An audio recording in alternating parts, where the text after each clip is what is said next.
Hello mga Mare, it's me again, Mami Discarte. For today's menu, magluluto tayo ng chicken curry. Ayan. These are the ingredients. Ayan, I-prepare ko na po lahat.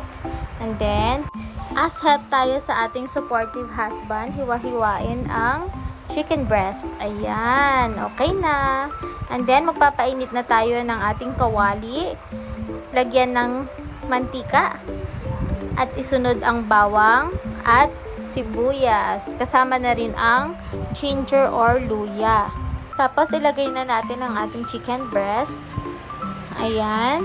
Lulutuin lang po natin ng maigi ang ating chicken breast hanggang sa ito ay mag-brown na. Ayan. Halu-haluin lang po natin ng halu-haluin. Lakasan po natin ng konti yung apoy. Tapos, pag nag-brown na po siya at luto na po yung chicken breast, ilagay na natin ang carrots at ang ating patatas. Ayan. Para maluto na rin ito kasabay ng pagluto ng ating chicken breast meat. Ayan na siya. Halu-haluin lang ng halu-haluin. At i-PM nyo lang po ako mga mami. Meron po tayong panindang chicken meat, whole meat, or kaya chicken breast meat. Ayan. And then, nilagay na po natin ang paminta, ang rock salt, at ilagay na rin po natin ang ating gata. Ayan. At ayun nga po mga mami, ang paninda po nating chicken ay mas mura po ito kumpara sa market.